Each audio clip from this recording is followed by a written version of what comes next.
Tudo da Canção Nova em um só lugar. Canção Nova Play. O Mais Saúde tem feito uma série sobre envelhecimento que eu sei que vocês adoraram, né? Está disponível no Canção Nova Play.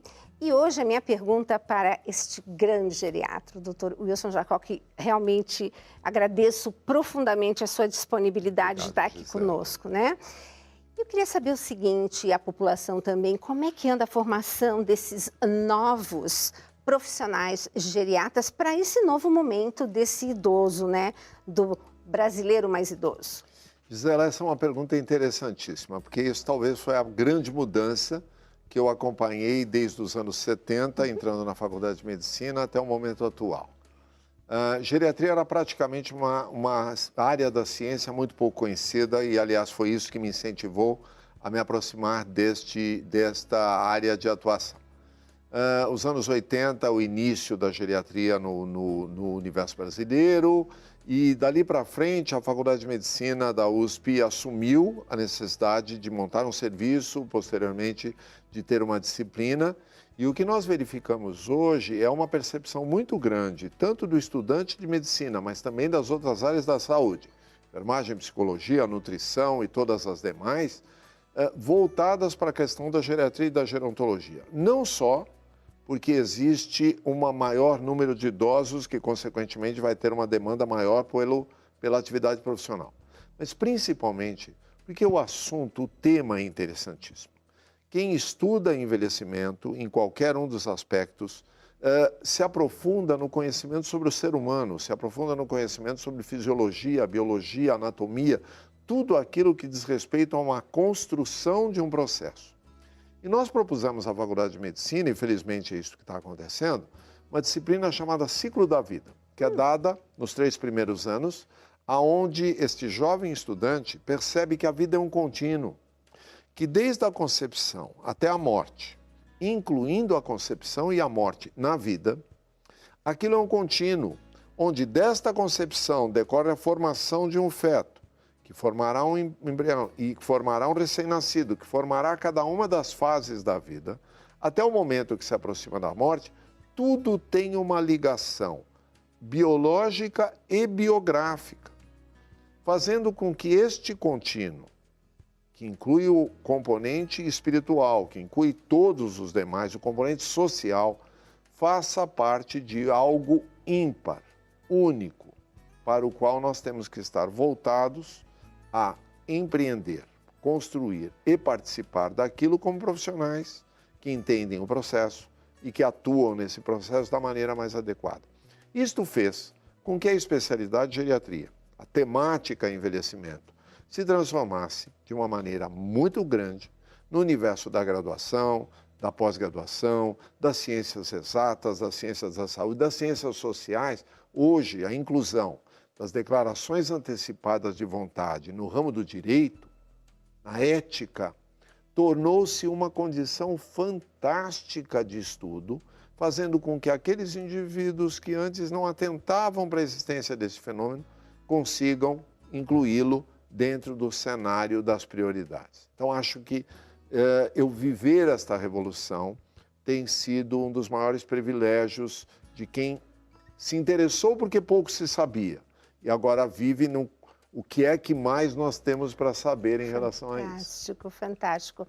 E dentro da Faculdade de Medicina da USP, mas também dentro do INCOR, onde tem o departamento de cardiogeriatria, isso, né, onde o Roque está inserido, o que nós temos de novidade que muito pouca gente, de repente, sabe? Muito boa pergunta.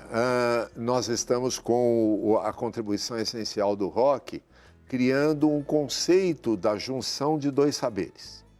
Cardiologia, um saber incontestável que persiste há décadas, se não século, e a geriatria juntam-se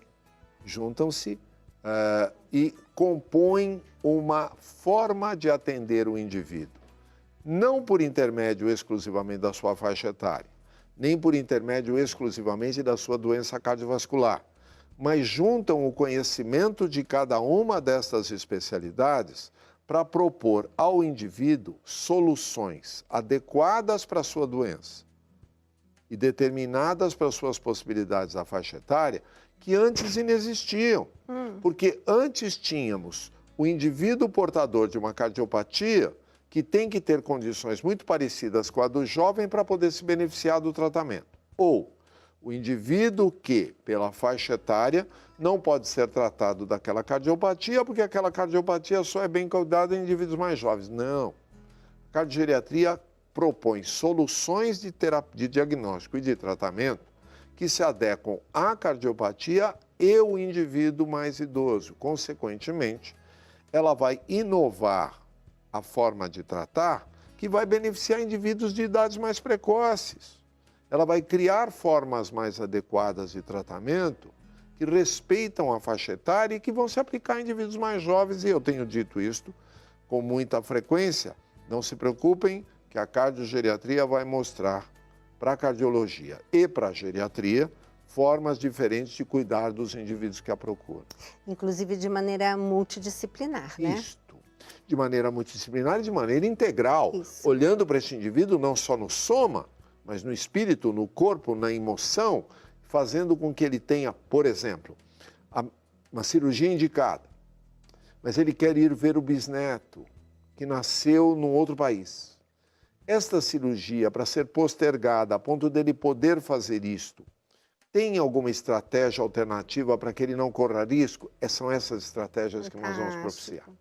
E eu soube que existe também uma estratégia que eu achei fantástica da equipe ir também à casa desse idoso para fazer algumas verificações que eu achei muito interessantes. Conta aqui para a gente. Isso é muito bacana. Na história da medicina, o atender em casa era considerado aquilo que se fazia por a falta da opção da existência dos hospitais. Com o surgimento dos hospitais, nesses séculos e séculos que nos antecedem, cada vez mais a medicina e a atenção à saúde foi se localizando dentro das grandes instituições, e quanto mais sofisticadas, mais coisas fazemos.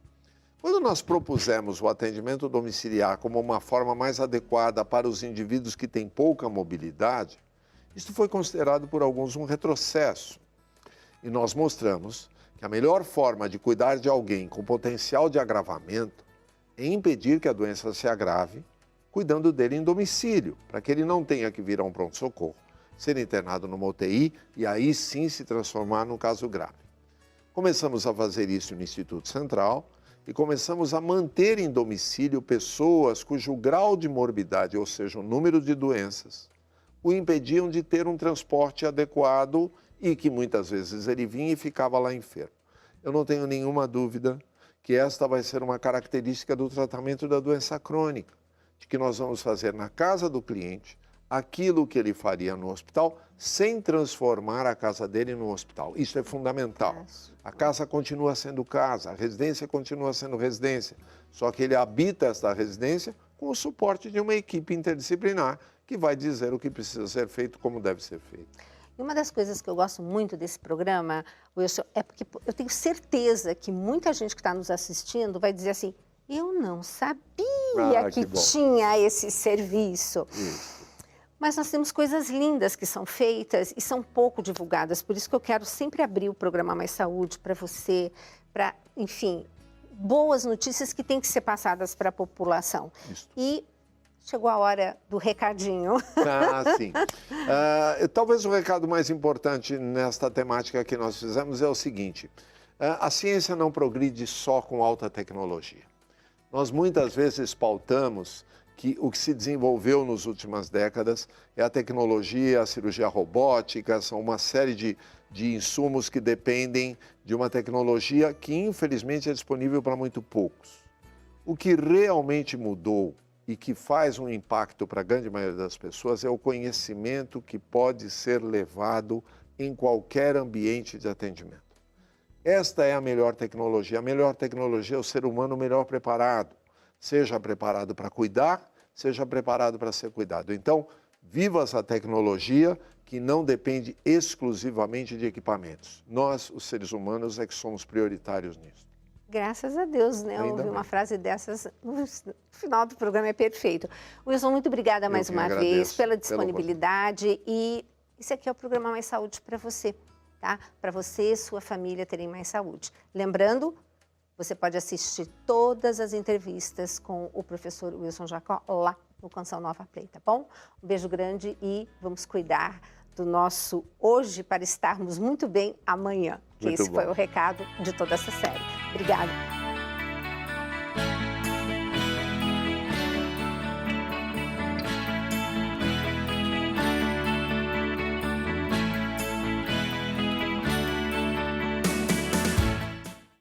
Tudo da Canção Nova em um só lugar.